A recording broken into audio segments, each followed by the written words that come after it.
was trying to say, like, I remember drifting away from religion because I saw it as, like, you know, I'm like, there's a lot of gaps here. And I remember saying to myself, like, you know, I know that, quote unquote, and this is me looking at it from a very third dimensional way, that Jesus would not, you know, have that viewpoint about this type of person, or I just, you know, like, there are certain ideas that I look at within the church and I disagreed with, and so I found myself further and further away. And then as I began to understand these concepts and come into them, I see this. I saw and the value in what a church offers someone in that experience, and they're accessing it a different way from me. And just because they're accessing it a different way does not mean there is a right or wrong, and it's just a connotation my mind puts onto these ideas. And if you experience this oneness, this wholeness that Frank and I talk about, this silence, this being, how you get there does not matter. And I guess also another point on there is you start to see why that religion was created. And I guess this is more of an opinion, but what the concepts that Jesus was talking about is he's trying to have us realize what consciousness is, what we are, what we're capable of. This tool, this body, this power, all can do as I have done and or greater. Yeah. Like, that is so powerful. And it's him saying, guys, what I'm doing, you all can do. Jesus was an enlightened human being and was crucified because back in that time we didn't know what enlightenment was. And so we hung a man on the cross simply out of ignorance because we thought he was witchcraft. We thought, who's this person claiming he is all? It was a time period. And then this story was taken, and then a religion was created around it. And I see the value in the word of the kingdom of heaven and what Jesus was talking about. So I have this newfound respect for the idea of God, Jesus as a human, you know, and what he stood for. I look at it so differently now. And now what would have been an uncomfortable feeling when somebody talked about God is just a new perspective for me. Yeah, because if you actually run the other way, you didn't get anything. So a lot of times school, like even if you went to business school, I'm not saying don't do that, but it's your job. I went to business school. That was for college. My degree's in business. There you go. All right. So help us out here. Let's get some of this money into the market. Jesus. So, but it's our job then to have the experience, which is what you used earlier. It's filling in the gaps. There's always going to be gaps. But like when I tell a story, like even on the show, people listen. I'm like, okay, wow, that's really good. I'm like, you got to fill in the gap. We can't do it for you. We might talk about it and something might click for you to go have that experience into the unknown without having to know. And then you're like, wow, I stepped in. I knew what to say. I knew what to do. I knew how to respond. But yet it was exciting and exhilaration. And now I can do this with everything, every moment of the day, if I don't forget that I have the capacity to do this.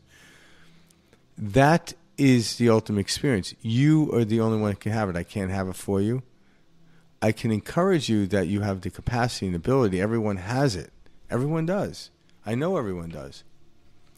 But we just have to come to know that to the level in which it's used for you. Like I'll read books about people or watch interviews or watch documentaries and stuff like that about what people do, you know. But what they do isn't really my concern. It's how they handle what they do is my concern. That's what I'm talking about. So it's not the details. No, it's not where they climb Mount Everest or meditated in a cave. It doesn't matter what form it takes shape in. No, it's their outlook on to climbing Mount Everest or, you know, sitting at the base of the Himalayas in some mountain meditating or sitting there being calm in New York City. It's how they viewed it, not what they actually did where they were. See, okay, so I don't know why this just popped into my head, but I remember watching... I'll tell you why. I remember watching this. That's how the universe works, baby. American... what's that? Like America's Got Talent or something like that? Yeah. But they brought this group on, and I believe they were from, I want to say China. and they were like an acrobatic group, and they were gonna like dance for like the Olympics or something, but they did martial arts mixed with like dance and like acrobats, and I have never seen such focus and energy. The way that they like would run up each other's backs, like climbing one up one another, and then like flip, and we're talking like 30 feet. Things you would say are impossible, but the way they're using the what was that word called? You know, when we use our bodies to like those people who do those base jumps and like the jumps off of the walls.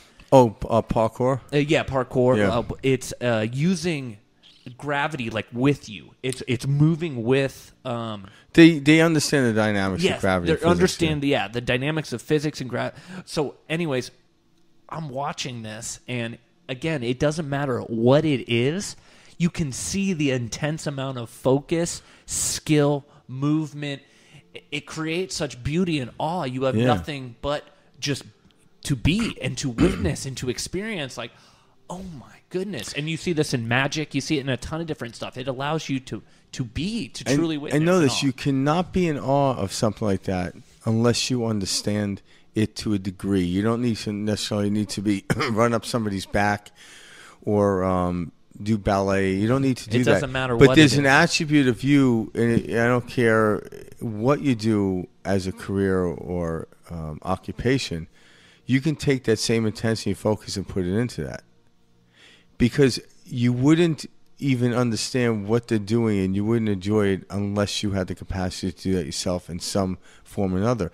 So there is something innate in everyone. That's how we recognize that, and all of a sudden we recognize it, and then we can defeat ourselves by saying, "But I can't do that." I'm like, you don't need to do that. That's getting lost in the details. Why would you need to do that in order to experience it? I don't. The exhilaration is other experience, and that's the getting lost, and it has to happen this way in order for me to be accomplished. That's where everybody is getting stuck. Is I picture it this way, so it's not. If it's not happening this way, I must be upset. I must be sad. And where'd the idea come from? It must happen this way. Conditioning. Cause it came from Media, the outside world. projections of our family, friends. It's the outside world. So someone said that person there is excellent at what they do. So then this narrative I came want to in. be excellent. Yeah, so now you have to do what they do. So now you try to mimicking. Yeah. But then you find out, it's like, well, were they trying to be that way, or there's something they just pulled them into it? There's a whole different variances. We don't know the true causation of it. But it's not about that. It's not about what people do. It's how they are when they do it.